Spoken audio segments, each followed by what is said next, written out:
नमस्कार। आज हम करेंगे एग्जाम्पल 5। तो देखिए एग्जाम्पल है कि के वी स्क्वायर प्रति इकाई संहति वाले प्रतिरोधी माध्यम में एक कण सीधे ऊपर की ओर गतिमान है। सिद्ध कीजिए कि कण की किसी भी बिंदु से उच्चतम बिंदु तक की ऊंचाई किसी भी समय होगी 1/k log sec t dash root जी के, जहां टी डैश कण के किसी बिंदु से उच्चतम बिंदु तक पहुंचने का समय है। देखिएगा हमें करना क्या है, ध्यान देना। आपको दिया गया है कि एक कण है और ये कण के वी स्क्वायर प्रति इकाई संहति वाले प्रतिरोधी माध्यम में सीधे ऊपर की ओर गतिमान है, यानी कि कण यहां से बिंदु O से ऊर्ध्वाधर ऊपर की ओर गति कर रहा है। अब जब ऊर्ध्वाधर ऊपर की ओर जा रहा है और इसमें जो प्रतिरोधी बल है ये के वी स्क्वायर प्रति इकाई संहति है, तो अगर m द्रव्यमान का कण है तो इसका जो प्रतिरोधी बल है ये हो जाएगा m के वी स्क्वायर। ठीक है ना। अब देखिएगा आपने मान लिया कि किसी t समय पश्चात कण इस बिंदु P पर है और यहाँ OP इक्वल टू है x। अब OP इक्वल टू x है तो हमें ज्ञात क्या करना है, देखो कण की किसी बिंदु से उच्चतम बिंदु तक की ऊंचाई, तो अधिकतम ऊंचाई जो है ये हमने मान ली कि कण की अधिकतम ऊंचाई है कैपिटल H। तो किसी बिंदु से, यानी कि सपोज बिंदु P ले लिया हमने, तो बिंदु P से कण की अधिकतम ऊंचाई आपको बतानी है। तो बिंदु P से कण की अधिकतम ऊंचाई ये वाली, ये आपको ज्ञात करनी है। तो देखो अधिकतम ऊंचाई कैपिटल H थी और OPA जो थी ये x थी, इसलिए ये वाली जो दूरी है ये आपके पास में आ जाएगी h माइनस एक्स। तो हमें ज्ञात करना है यहाँ h माइनस एक्स और सिद्ध करना है कि h माइनस एक्स जो है ये बराबर होगा 1/k log sec t dash root जी के। अब यहाँ जो t डैश है वो t डैश क्या चीज है, कण के किसी बिंदु से उच्चतम बिंदु तक पहुंचने का समय। किसी बिंदु से यानी कि आपने बिंदु P लिया था, तो बिंदु P से उच्चतम बिंदु तक यहां तक पहुंचने का जो समय है वो आपको दे दिया गया है t डैश है। तो वो अभी आप लोग ज्ञात कर लेंगे किस प्रकार से, भाई O से P तक का समय आपको पता है इस वोल्ट है और अधिकतम ऊंचाई तक का पहुंच समय जो है वो सपोज मान लेंगे कैपिटल T। तो capital T minus small t वो बराबर हो जाएगा t डैश के। तो देखिए सबसे पहले तो हम h माइनस एक्स ज्ञात करने की कोशिश करते हैं। तो चूंकि अब गति की विवेचना हम लोग कर चुके हैं पहले से, जब कण को ऊर्ध्वाधर ऊपर की ओर फेंका जाता है और जब प्रतिरोध वेग के वर्ग के समानुपाती हो, तो गति की विवेचना कर चुके हम लोग। तो वहां से हम सीधी फॉर्मूले यहाँ पर पुट कर लेंगे और अगर फॉर्मूले याद नहीं हो तो डेरिवेशन करके हम अधिकतम ऊंचाई ज्ञात कर लेंगे, है ना। डेरिवेशन किस प्रकार से करोगे, देखो पूरा हल करने की आपको आवश्यकता है नहीं, v dv अपॉन dx ये लिख करके उसका इंटीग्रेशन कर लेना, तो आपको x और v में संबंध मिल जाएगा। अब अधिकतम ऊंचाई पर x का मान तो कैपिटल H कर देना और v का मान 0 कर देना। ठीक है, कैपिटल H आपको मिल जाएगा। तो मैं यहाँ सीधा लिख रहा हूँ और हो सके तो याद कर लेना इनको सबको। तो कैपिटल H इक्वल टू कण की अधिकतम ऊंचाई कैपिटल H, और कैपिटल H के लिए जो फॉर्मूला अपने पास में था ये था 1/2k log 1 plus k u square upon g। ये तो आ गई कण की अधिकतम ऊंचाई, और अधिकतम ऊंचाई तक पहुंचने में जो समय लगता है कैपिटल T, ये कैपिटल T इक्वल टू आपके पास में था 1/√g के tan inverse u root k upon g। ये आपके पास में आ गया अधिकतम ऊंचाई तक पहुंचने में लगा समय कैपिटल T। अब हम लोग ज्ञात करेंगे x, ये जो x है, क्योंकि हमें ज्ञात क्या करना है यहाँ पर h माइनस एक्स ज्ञात करना है। तो इसके लिए हम लोग क्या निकालेंगे, अब x वाला फॉर्मूला लिखेंगे। तो संबंध लिख लो x में जो था, तो अब चूंकि t समय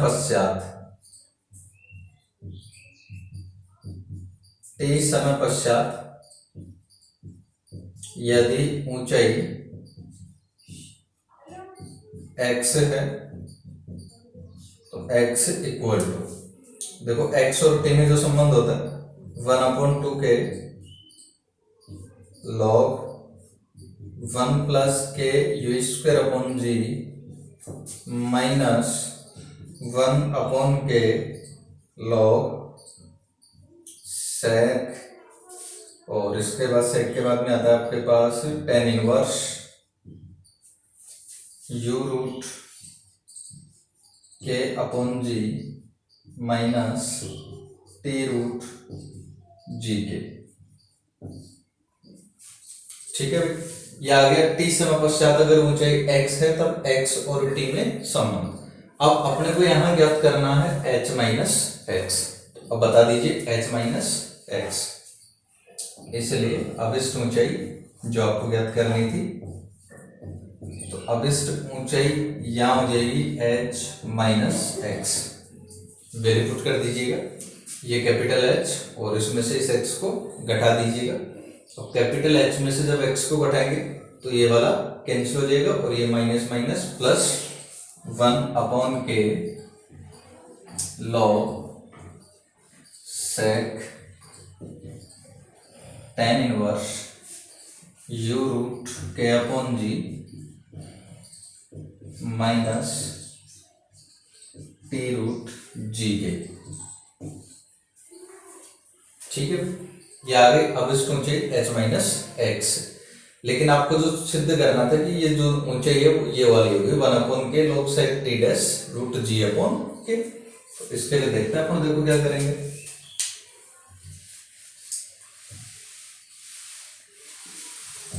इसको मैं साफ कर देता हूं। तो देखिए h minus x equal to क्या बनेगा, h minus x equal to 1 upon के लॉग, अब देखिएगा सेक और ये जो tan inverse u root k upon g, इसका वैल्यू यहां से पुट कर देना आप लोग। यहां से देखिएगा ten inverse u root k upon जी, क्रॉस मल्टीप्लाई करेंगे तो जाएगा रूट जी के इंटू कैपिटल टी के बराबर। तो इसका वैल्यू पुट कर दिया आपने रूट जी के इंटू कैपिटल टी और माइनस टी रूट जी के माइनस टी रूट जी के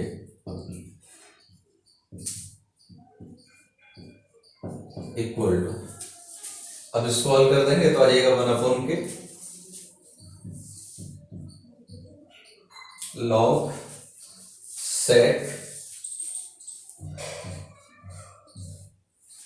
इनमें से दोनों में से रूट जी के आ जाएगा कॉमन और रूट जी के कॉमन आ जाएगा तो capital T minus small T बचेगा आपके पास में रूट जी के इक्वल टू 1 अपॉन के लॉग सेक। अब जो capital T minus small T है बिंदु P से अधिकतम ऊंचाई तक का पहुंचने का समय है, जो आपको दिया गया है यहाँ पर क्या है टी डैश है, इसलिए जो capital T minus small T है इसको आप लिख देंगे टी डैश रूट जी के। ये आपको सिद्ध करना था, मिल गई किसी बिंदु से अधिकतम ऊंचाई तक की दूरी h माइनस एक्स। ठीक है, तो नेक्स्ट एग्जांपल 6 है। एक कण गुरुत्वाकर्षण के अधीन विराम अवस्था से एक ऐसे माध्यम में गिरता है जिसका प्रतिरोध वेग के वर्ग के समानुपाती है, यदि v वह वेग है जो उसके द्वारा वास्तव में प्राप्त किया जाता है और v0 वह वेग है जो वह प्राप्त कर लेता है यदि कोई प्रतिरोधी माध्यम न होता, और कैपिटल V माध्यम में अंतिम वेग है। तो सिद्ध करो कि small v square upon v not square equal to 1 minus 1 upon 2 v not square upon v square plus 1 upon 2 dot 3 v not की पावर 4 अपॉन कैपिटल v की power 4 minus 1 upon 2 dot 3 dot 4 v not की power 6 upon v की power 6। तो देखते हैं, देखिए सबसे पहले तो आपको दे दिया गया है कि एक कण गुरुत्वाकर्षण के अधीन विराम अवस्था से ऐसे माध्यम में गिरता है जिसका प्रतिरोध वेग के वर्ग के समानुपाती है, और जब प्रतिरोध वेग के वर्ग के समानुपाती होता है तब v और x में जो संबंध है वो अपन लोग जानते हैं, पहले से ज्ञात कर चुके हैं। तो मैं यहां सीधा लिख देता हूं संबंध को, small we square equal to होता है capital we square into 1 minus A की power minus 2gx upon capital we square.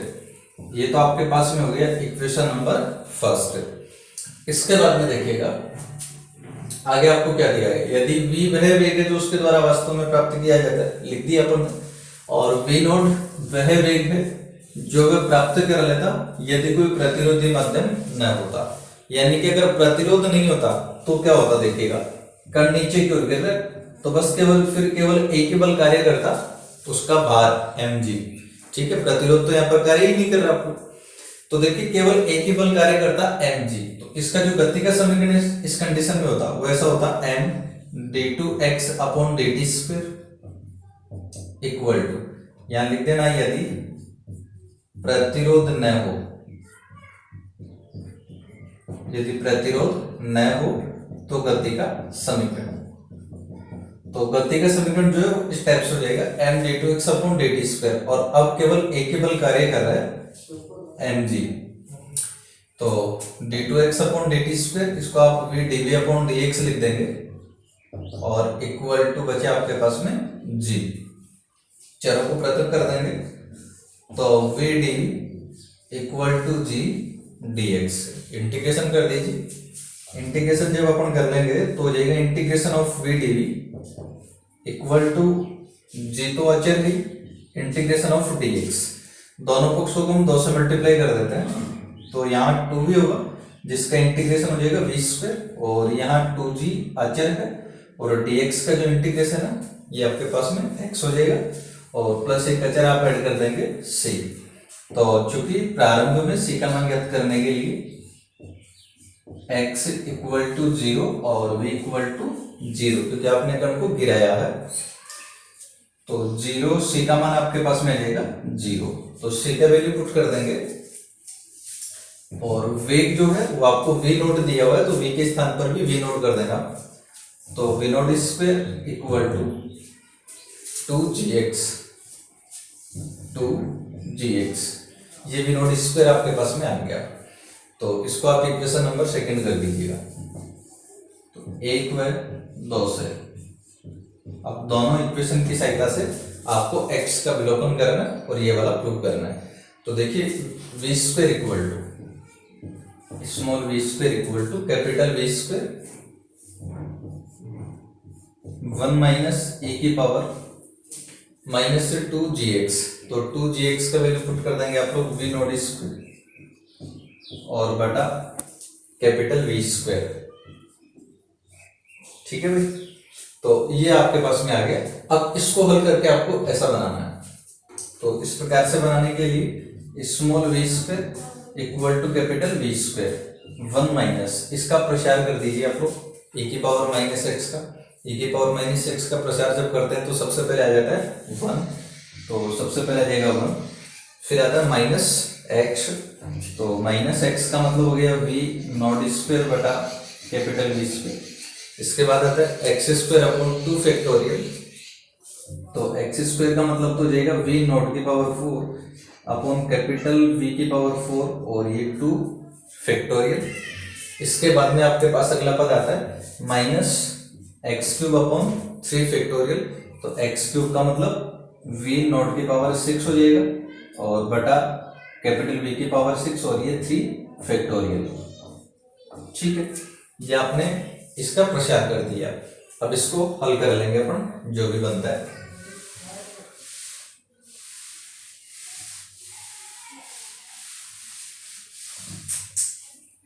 तो देखिए देखते हैं small v square equal to क्या बनेगा, कैपिटल v स्क्वायर इंटू, यहां देखिए 1 से 1 हो जाएगा कैंसिल, ये माइनस माइनस प्लस हो जाएगा, तो v 0 square upon capital v square और फिर हो जाएगा माइनस v नॉट की power 4 upon 2 factorial dot capital v की पावर 4 और फिर ये बन जाएगा प्लस v नॉट की power 6 upon 3 factorial dot capital v की power 6 then small we square equal to capital we square, इसको मल्टीप्लाई कर दीजिए कैपिटल वी स्क्वायर से। कैपिटल वी स्क्वायर से जब मल्टीप्लाई कर लेंगे तो ये आपके पास में जाएगा वी नॉट स्क्वायर माइनस, यहां बचेगा वी नॉट की पावर 4 और upon capital we square dot 2 factorial plus यहाँ हो जाएगा वी नॉट की पावर 6 अपॉन 3 फैक्टोरियल और v की पावर बचेगी 4। ठीक है, तो अब इसके दोनों पक्षों में v नॉट स्क्वायर का भाग दे दीजिएगा। इसका जब भाग कर देंगे तो देगा small we square upon v not square equal to, यहाँ बन जाएगा 1 माइनस वी नॉट स्क्वायर बचेगा यहाँ, और ये जो 2 फैक्टोरियल है इसका वैल्यू आप लोग जानते हैं 2 हो जाएगा कैपिटल वी स्क्वायर, और प्लस ये आपके पास में है वी नॉट की पावर 4 ही बचेगा वी नॉट स्क्वायर का भाग देंगे तो, और 3 फैक्टोरियल, इसको आप लिख सकते हैं 1 2 3 तो 2.3 और कैपिटल वी की पावर 4। ठीक है, इससे अगला पद और लिख दे तो ये वाला आपको मिल जाएगा। ठीक है, यही हमें सिद्ध करना था।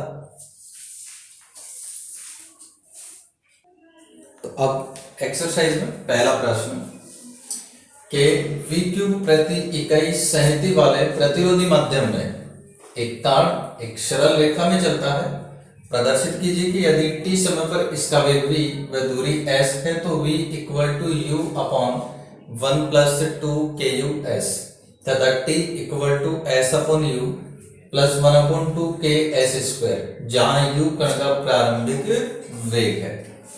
देखते हैं भाई, देखिएगा आपको दे दिया गया है सबसे पहले कि जो कण है के वी क्यूब प्रति इकाई संहति वाले प्रतिरोधी माध्यम में एक सरल रेखा में गति कर रहा है। ठीक है, देखिएगा तो कण सरल रेखा में गति कर रहा है तो गति का समीकरण लिखिएगा m d2x upon dt square equal to, देखो यहाँ प्रतिरोधी बल आपको दे दिया है के वी क्यूब है प्रति इकाई संहति के लिए, तो m इकाई की अगर बात करेंगे तो प्रतिरोधी बल हो जाएगा m के वी क्यूब।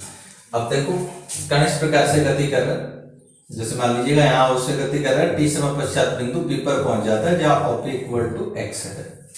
अब जो प्रतिरोधी बल होगा वो गति के विपरीत दिशा में कार्य करता है, तो गति की विपरीत दिशा में यानी x के घटने की दिशा में कार्य कर रहा है, इसलिए यहाँ हमने क्या लगाया है नेगेटिव, और कण का जो भार है वो यहाँ कोई कार्य नहीं करेगा क्योंकि कण का भार होता है ऊर्ध्वाधर और कण गति कर रहा है क्षैतिज, दोनों के बीच का कोण 90 हो जाता है तो cos 90 का मान 0, इसलिए क्षैतिज दिशा में जो भार का घटक है वो 0 होता है, तो भार यहाँ कार्य नहीं करेगा, तो गति का समीकरण ये हो जाएगा। अब ये जो d2x अपॉन dt स्क्वायर है इसको अपन लिख लेते हैं, दूरी को यहाँ s से रिप्रेजेंट किया हमने तो x के स्थान पर इसको s कर लीजिएगा आप लोग, यहाँ भी मैं इसको s लिख देता हूँ। अब ये जो d2s अपॉन dt स्क्वायर है इसको v dv अपॉन ds हम लोग लिख सकते हैं इक्वल टू हो जाएगा minus k v square, v से v हो जाएगा कैंसिल, तो अब आपके पास में बचेगा v dv upon ds equal to minus ये के वी क्यूब है ना ये, तो के वी क्यूब, अब v से v कैंसिल जब हो गया तो dv upon ds equal to minus k v square. अब चरों को हम लोग पृथक कर लेंगे, v को एक साइड कर देंगे, s को एक साइड कर लेंगे, ऐसा जब करेंगे तो माइनस dv बटा we square equal to k ds, integration कर दीजिए दोनों पक्षों का, तभी आपके पास में जाएगा minus integration of dv upon v square equal to k ds। समाकलन करिए भाई, 1/v स्क्वायर का समाकलन अपन जानते हैं माइनस 1/v होता है, माइनस माइनस हो जाएगा प्लस 1/v, के तो अचर है ds का समाकलन s और प्लस एक अचर हमने जोड़ दिया है c1। अब c1 का मान ज्ञात करेंगे, तो चूंकि प्रारंभ में बिंदु O की अगर हम बात करें तो s इक्वल टू 0 और कण का प्रारंभिक वेग आपको दिया गया है कितना है u, तो v इक्वल टू हो जाएगा u, वैल्यू पुट कर देंगे तो बन जाएगा 1/u इक्वल टू s का मान 0 है और c1, अब c1 का वैल्यू पुट कर दीजिए तो C1 का मान रखने पर C1 का मान रखने पर C1 का वैल्यू जब पुट कर देंगे तो आ जाएगा 1/V। V का मान हो गया 1/V equal to KS plus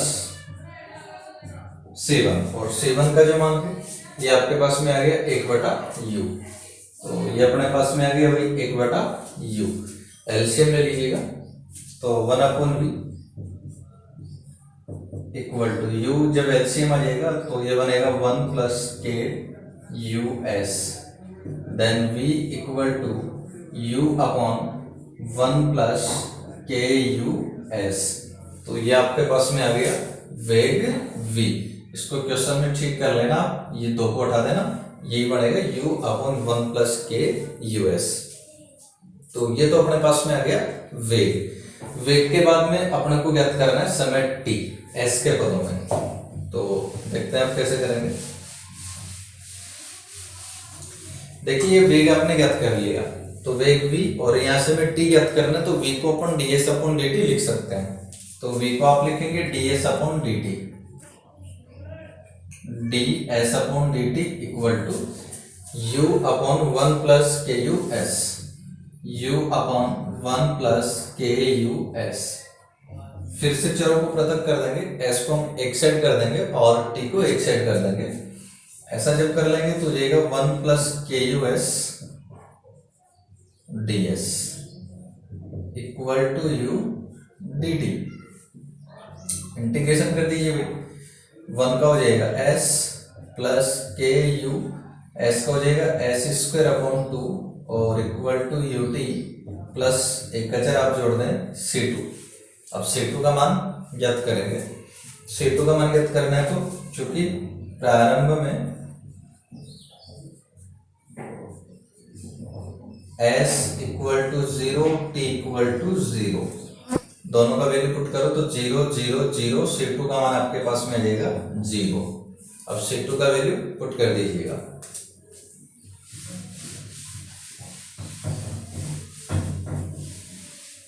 तो C2 का मान रखने पर